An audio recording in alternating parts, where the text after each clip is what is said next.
course, in our terms, if the number of seeds is the initial reach, then the reproduction rate is actually the creative power, the actual attractiveness or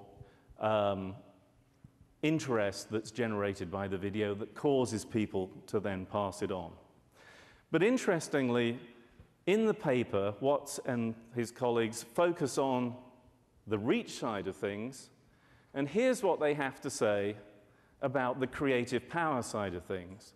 For every high-profile example of a viral product, there are many more unsuccessful attempts that one never hears about.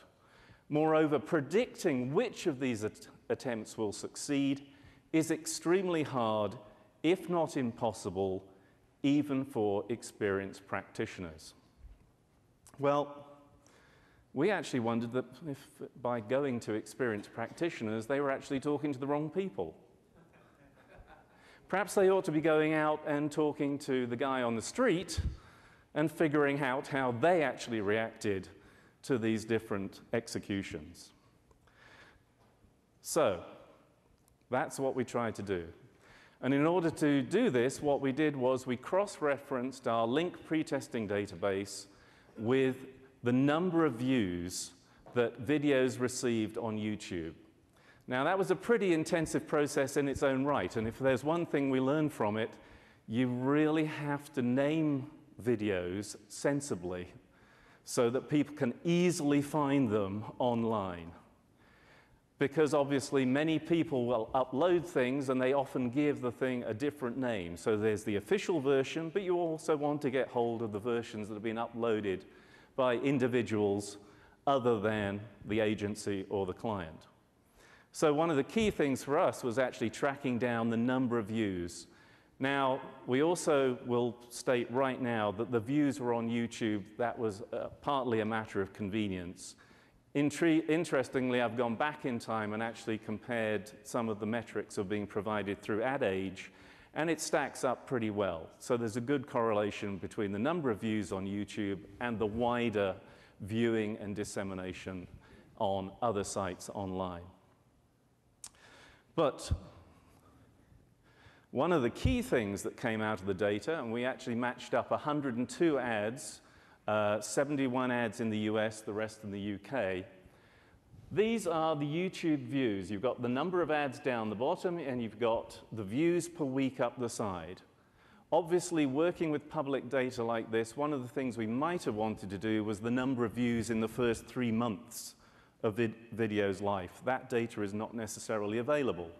So what we did was we took the total number of views. We knew when the videos had first been posted, so we divided it out to get views per week.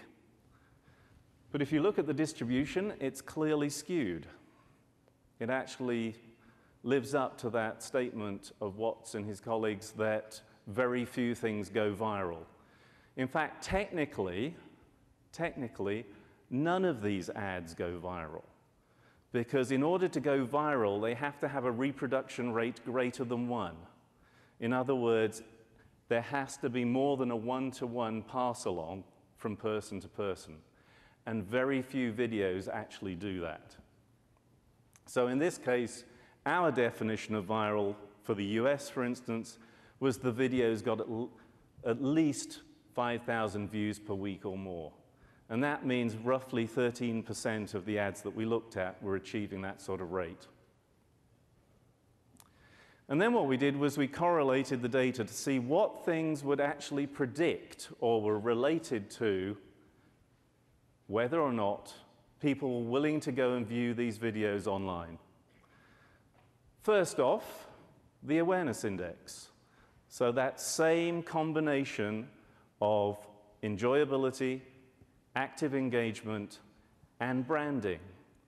Now, branding has caused some people to go, well, why is branding in there? What difference does it make in terms of people wanting to view a video?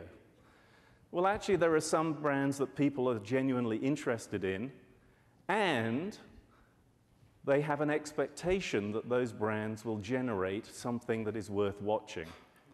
So it's a slightly different spin from when we're actually looking at what makes people remember an ad In this case, we're looking at what makes people want to watch. And in that context, branding can actually have or offer the promise that a video will be worth watching. Next thing, buzz. In this case, it's actually the willingness for people to say that they are going to pass this execution on to other people, that they're willing to share it with their friends and others. And you can see that's a slightly lower correlation. It's just under 0.4. The next thing was celebrity. One of the things I forgot to mention when we were looking at the previous chart, you'll have seen some of them were circles and some were crosses on the number of views per week. That showed the difference between celebrity and non-celebrity ads, and it was pretty clear that celebrities attract attention and are more likely to get people to view a piece of video. So we needed to actually create some measure, if you like, of not just the presence of a celebrity, but their potential star power. So we went to Google and basically we indexed searches for celebrities against how many people actually search for Angelina Jolie.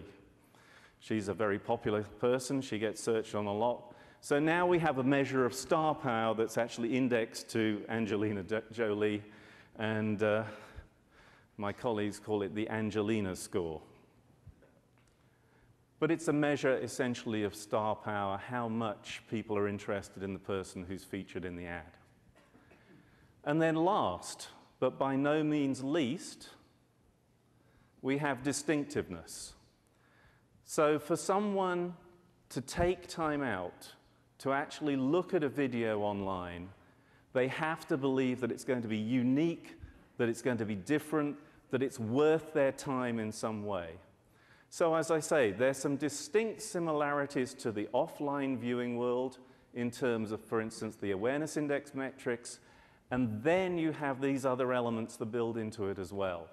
But to my mind, the critical thing is when we're actually operating in the online world, where people have choice over what they watch, you have to make sure that you are promising something that is worth watching. It has to be distinctive.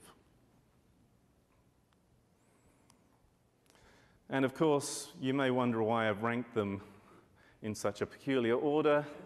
The answer is simple. We wanted to make an acronym that people would remember, so it's A, B, C, and D. So when we put these things together, we can actually explain a fair degree of the weekly viewing. We can't explain